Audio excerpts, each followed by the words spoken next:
Vince, are you ready for rapid fire? It's already time. Oh my gosh, we've been It going for a is. while. I didn't Been here a realize while. that. Okay, let's I roll, know. baby. Rapid fire it up. All right, we're gonna keep the Bowden Ash Golden conversation going in rapid fire. Which is the bigger deal? Losing the general manager, Chad Bowden, or losing defensive coordinator Al Golden? I said it earlier, and I'll stick to my guns on this one. I think Chad Bowden leaving is a bigger loss in the long run. Now, again, there's still room for improvement in whoever you bring in. Like he was, like I said, Notre Dame didn't have top 5 classes every year that he was here, but I also think he did a pretty darn good job. So I think that's a pretty big loss. So I'll take Chad Bowden on this one. I'm going with Al Golden, because of all Nice. the reasons, like this is a truly elite defense. And it's not like you're going from it would have been one thing if they could have taken that baton and gone Al Golden, Jim Knowles, you go from the guy who lost in a national championship game to the guy who just won a national championship. But Knowles is going to Penn State instead, which is like that whole thing itself. Like I would like to know some of the, what exactly is going on there. But I think it's Golden because while as I was saying earlier, the bar is set very high for Chris Ash or whoever this happens to be now. Like there is no room for going from where Al Golden left this defense to anything, that is below that standard right now. I do believe that as good a job as Chad Bowden did, I think the creativity is the biggest thing that they'll miss. And I know some people, don't like the shamrock or the, like the leprechaun outfits that they wear. Oh And I mean, yeah, obviously the I Secret wouldn't, Service stuff in some of this other stuff. But yeah. look, the kids obviously like it, and that's why they do it. You have to remember that. So maybe some of that creativity is missed, but at the same time, all these positions, like the player personnel, the general manager, these are all still relatively new positions to college football. So I think that there is still some opportunity out there, and there are a lot of other really good people working in similar positions in college football that I think that they can go out and get, like getting the guy who can actually coach an elite defense on the field. To me, I think that is the bigger deal because of where Notre Dame is right now, just coming off a national championship.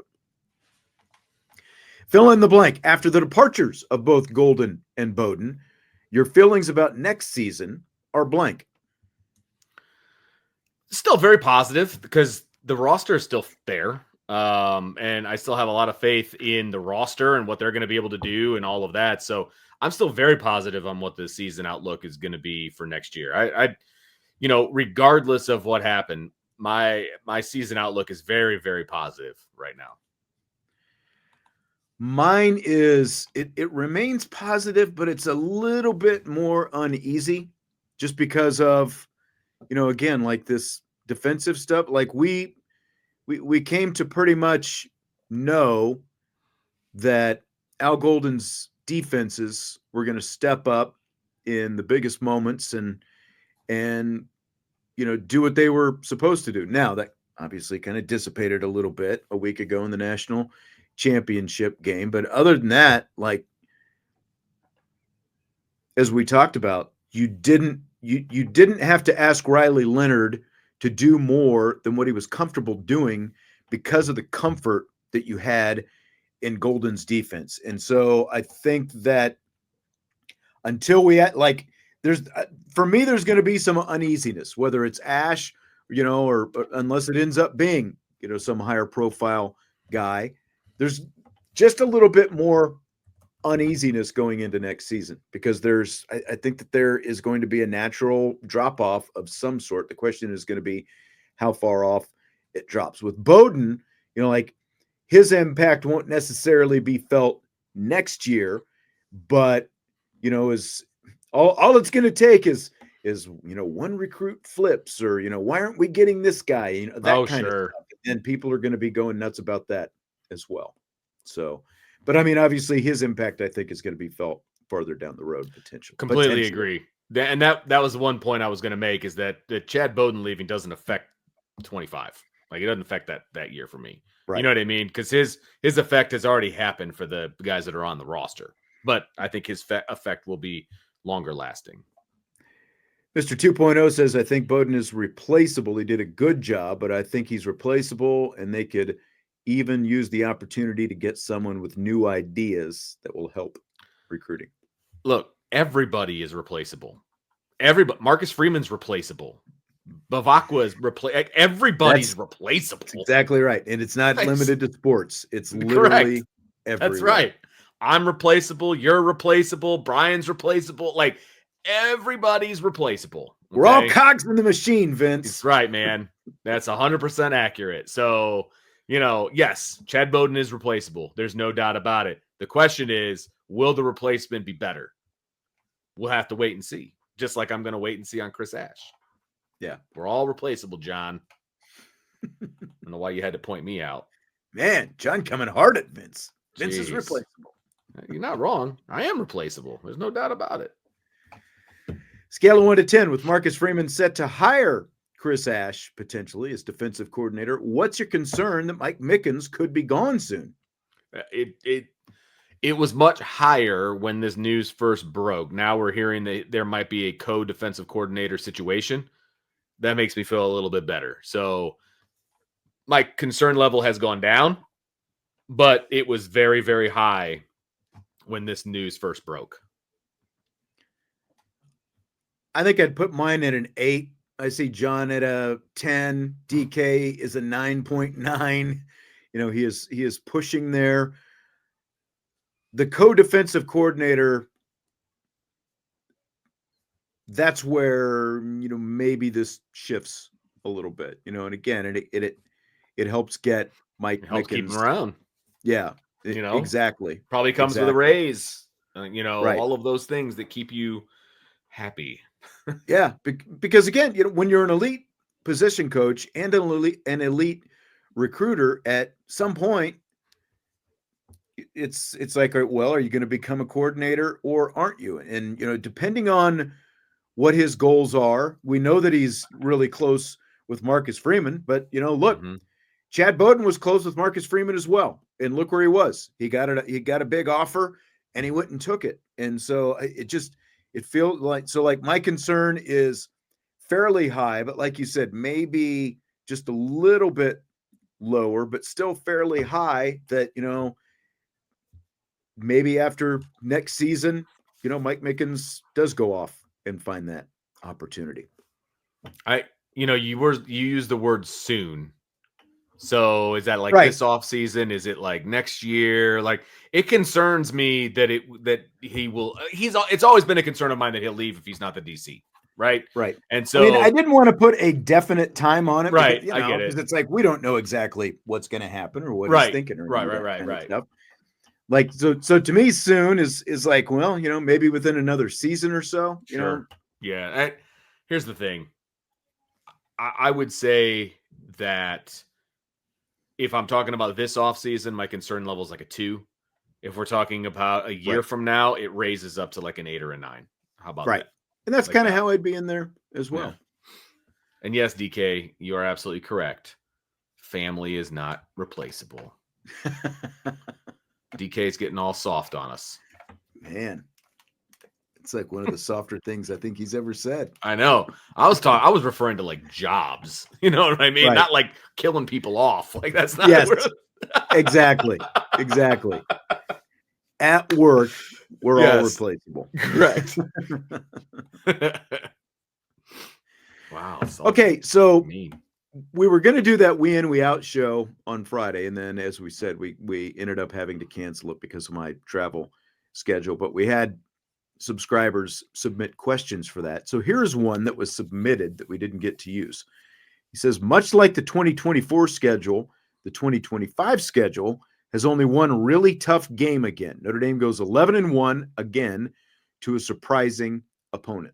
In or out on that, Vince? I'm out on that, on the part that they only have one tough opponent. Like, I'm not in on that.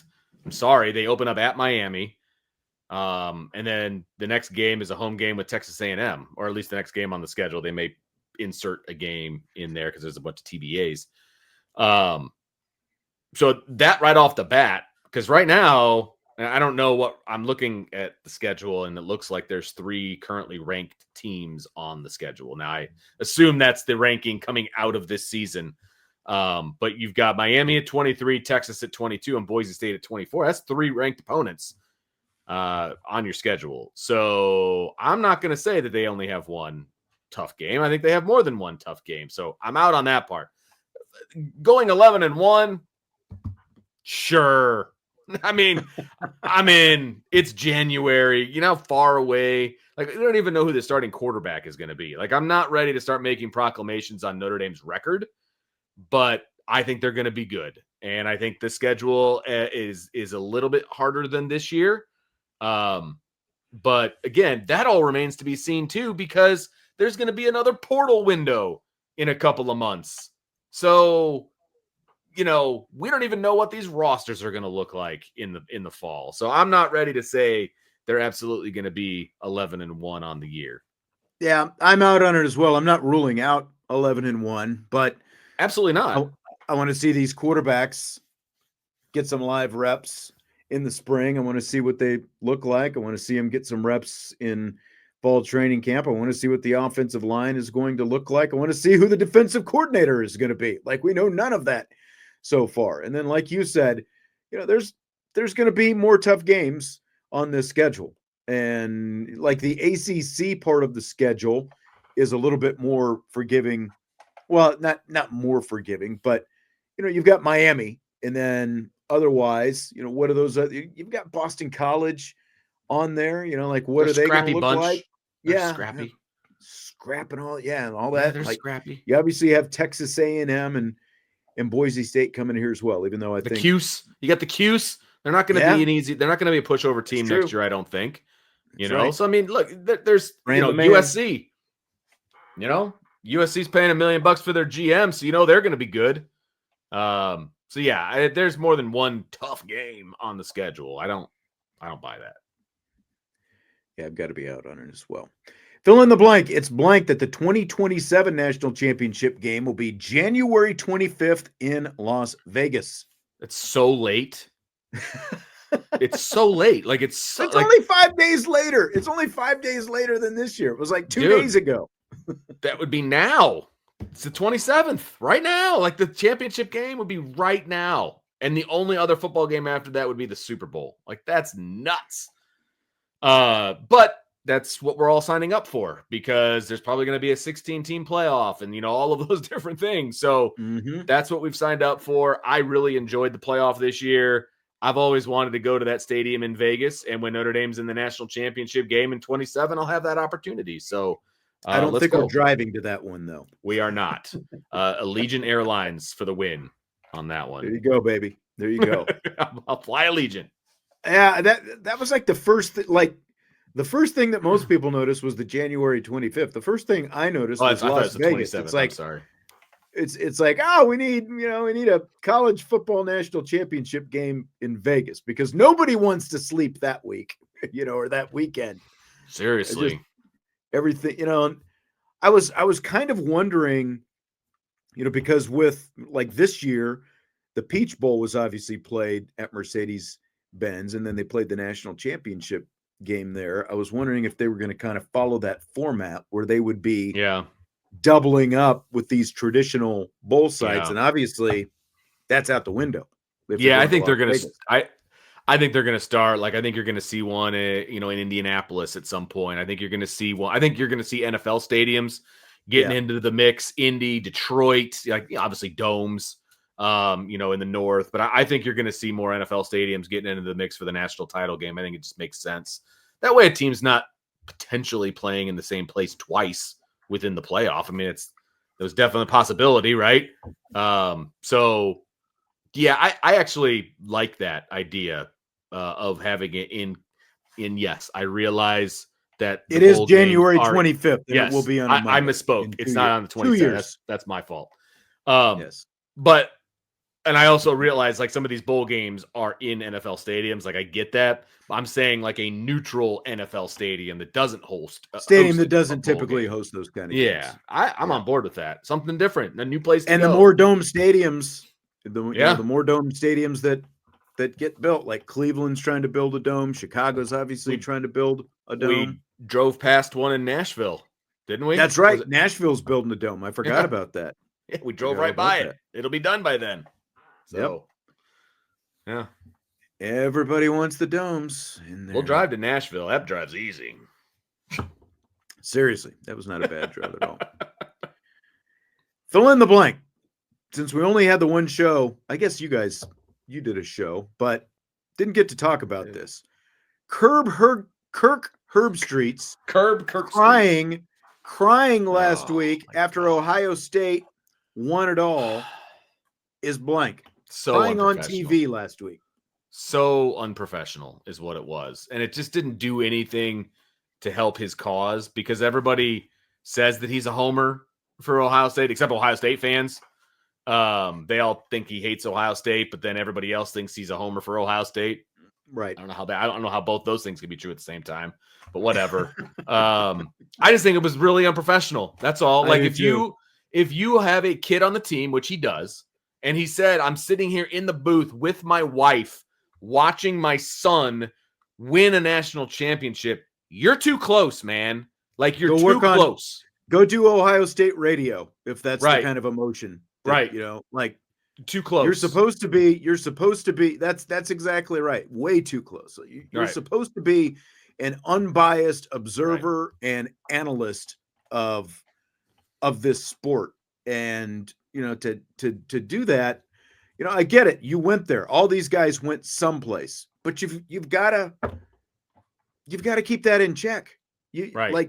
How can you present yourself as someone who can, you know, be as objective as possible when talking about all these different teams, especially when ESPN let you broadcast every Ohio State game throughout the playoff? Like, how can we consider you objective on any of this if that's how you're going to react afterwards? And, you know, like I said, go work on Ohio State radio if that's how emotional you're going to. I'm not saying that no one's allowed to ever get emotional, but to have that kind of reaction, and like you said, you've got your wife in the booth and talking about your son out there on the field and all these obstacles that Ohio State overcame and, you know, whatever else, it's like, miss me with it. Like, just go do radio if that's what you want to do.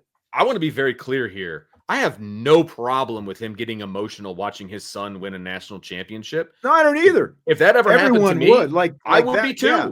I would be too. I'd be crying probably too, but not on the air. Not when I'm supposed to be an impartial person. That's right, Josh, because it's not about you. It's about the team that just won. It's not about you at that point. And I've never called a game that has my kid involved. I think you have. Have you actually called a game? No, you coached him. It's different. But like, you have to have the wherewithal. And actually, I would have so much more respect for Kirk Herbreit if he was like, if he went to his bosses like, guys, I just don't think it's a great idea that I call this game. I'm just too close to it. You know, I kind of want to watch it as a dad, not as an analyst, because my kid is, you know, he didn't play. He was on the sidelines dressed with just a jersey tuck. I think he has a heart deal or whatever. So he's on the sidelines. He's not playing, but his son's a part of the team. And that's why he got emotional about it. And I totally appreciate that as a dad. I have no problem with that. But like I said, my respect level will be so much higher if he's like, I just want to sit in the stands and watch this game as a dad. That's where I'm at. And ESPN would, in the right way, they should have been like, you know what? Awesome. We'll get McElroy up here and he'll finish out the season. You know, McElroy was there. We saw him on the sidelines. He was part of the broadcast. You know what I mean? Like, it would have been so easy to do. And I would have had so much more respect for Kirk if he would have done that. So much more. But he didn't, and he looks like a buffoon. It's so unprofessional. Chief Brody got in right after we were talking about Mike Mickens. He said any word on Mike Mickens. I'm not sure exactly like in what. I see Chief is still here, so I'm not exactly sure like what regards you're talking about. We've talked a lot about Mike Mickens on today's show. The word is he's employed by Notre Dame still, so you know. Right. Michael says Ryan Clark wasn't broadcasting the game. I mean, literally, you know, and that's that's one way to sort of, like maybe Ryan Clark should have been part. Maybe they should have brought Ryan Clark in for a 3-man broadcast. Even though a lot of people hate the 3-man booth, I know you don't like the 3-man booth, but maybe there should have been a different kind of balance there, considering that. Or if it looks like they're going to win, hey, why don't you go ahead and excuse yourself in the last 5 minutes of the game or whatever? Well, and that's your family. that too, right? Yeah, right. Just go do that. The game is over now. Right. Go be Kirk the dad. Yes. Or and that's okay. Do that with your wife. That's absolutely right. But we didn't need that. We didn't read the reaction on TV. I'm sorry. We just didn't. Right. Yep. 100%. And look, I did what Ryan Clark was able to do this year. Like, he wasn't a part of any kind of broadcasting or anything that had to do with the game. But then when the game was over, like the next day, he's just calling guys out left and right. Like, I appreciated Ryan Clark for that.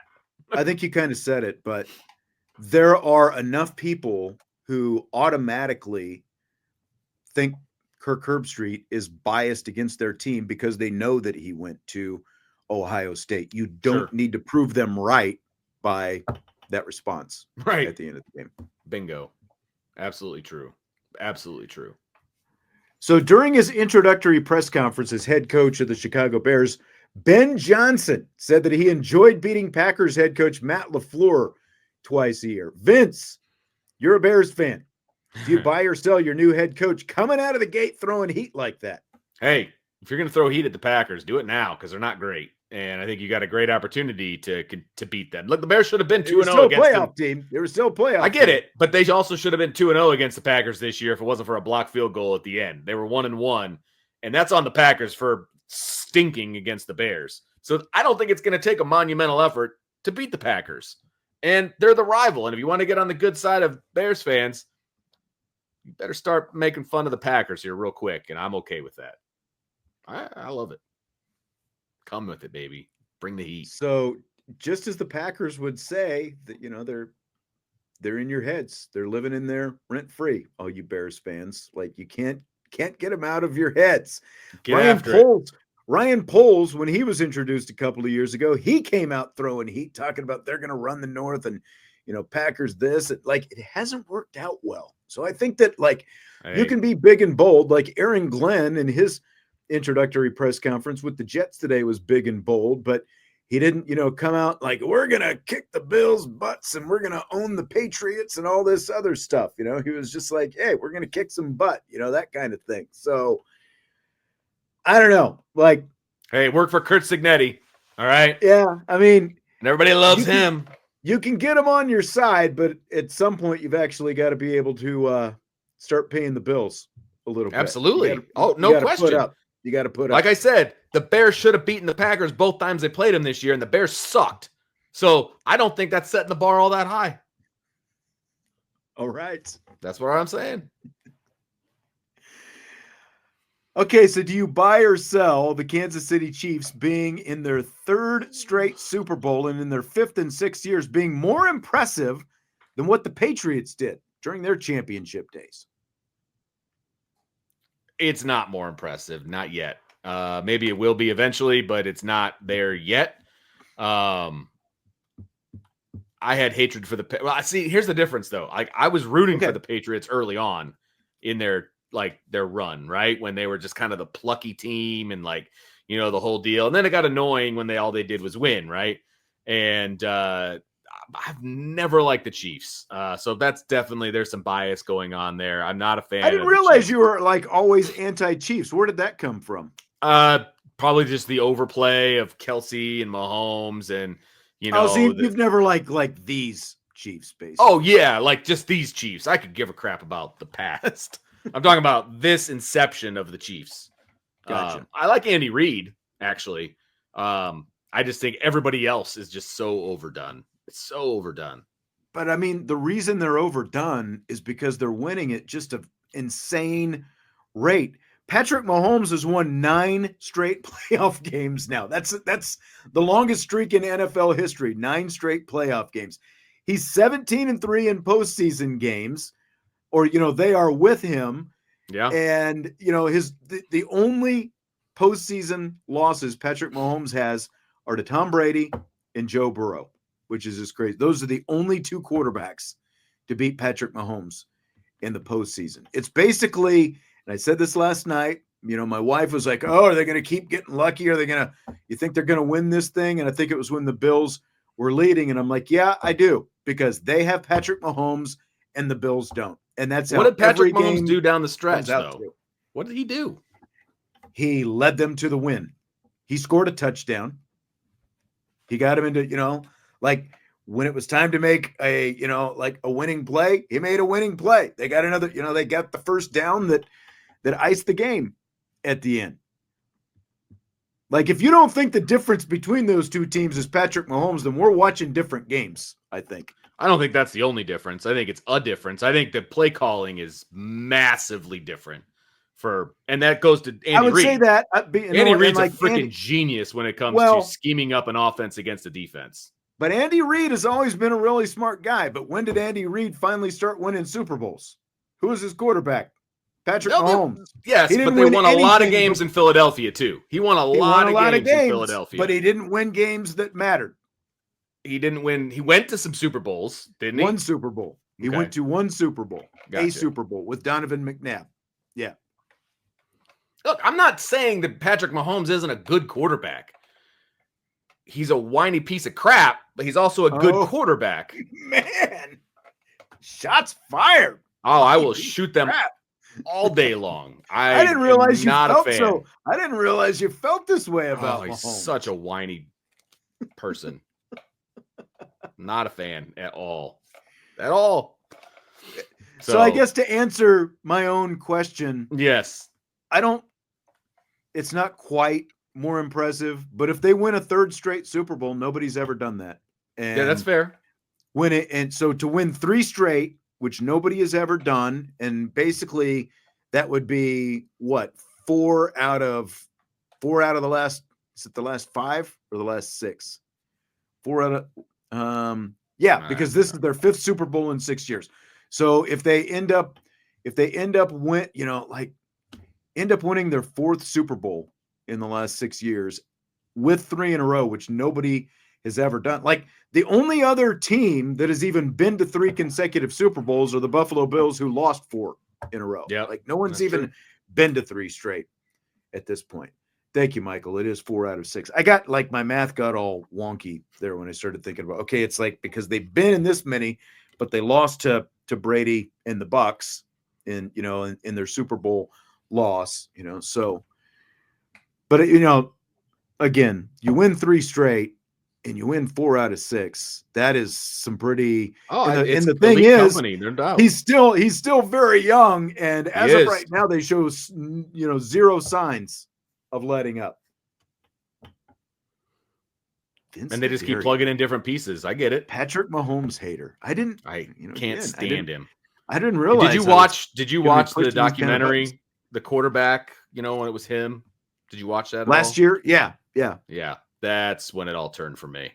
Really? Like, what did he say? Like anything you remember? I just remember him coming off as just a whiny baby, and I didn't enjoy it. I did not enjoy it at all. And I do think that there is some.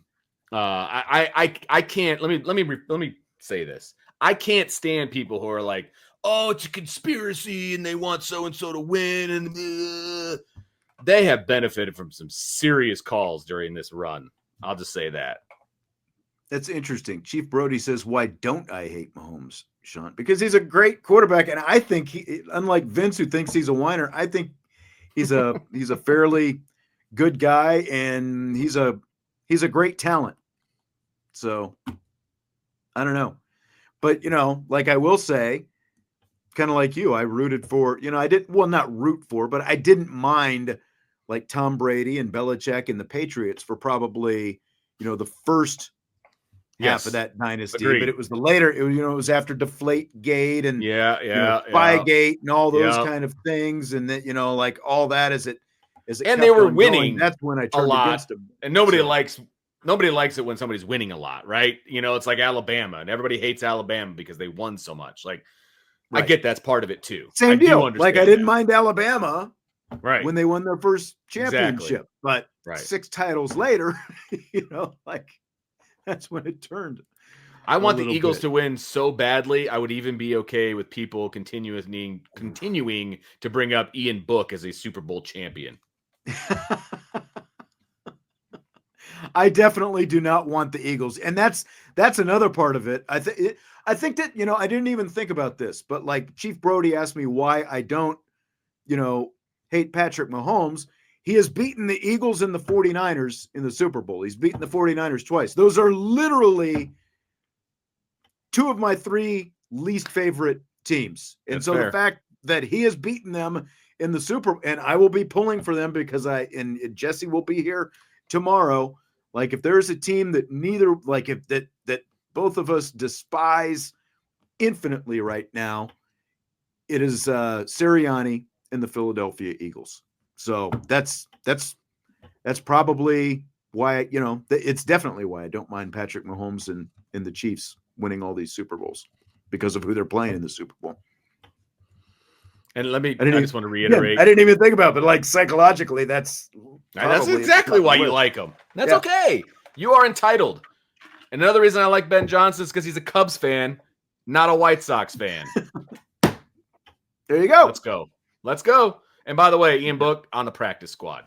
Yes. At the moment, he's not suiting up for the Super Bowl at all. So just unlike Drew Tranquil, who is starting. Look, I love Drew Tranquil. And it took me a while to come around to liking Drew Tranquil for very obvious reasons to Sean. Yeah. Couldn't stand him. Could not stand him. But he's like way too great of a guy to not like. That's the problem. Right. So. And by the way, Rabid Nile Chihuahua, he had this one in here earlier. As a Cowboys fan, this hasn't been the best of weeks for coaching hires and staff departures. Talking about Brian Schottenheimer down in Big D.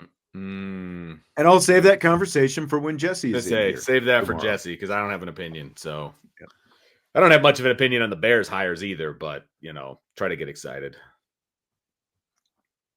All right, well, that's going to do it for tonight. Appreciate you being here. A lot of I'll be curious to see where this goes in the next couple of days. Like we might have something new to every talk 24 about hours, man. It's like new info, new stuff. So we'll see how that goes. Hit that like button and, of course, subscribe, rate, and review on your podcast platform, and we will talk to you tomorrow. Thank you very much, Roger Dodger. Appreciate it. Aviation Sports Talk. Enjoy Chad Bowden, Roger. We did.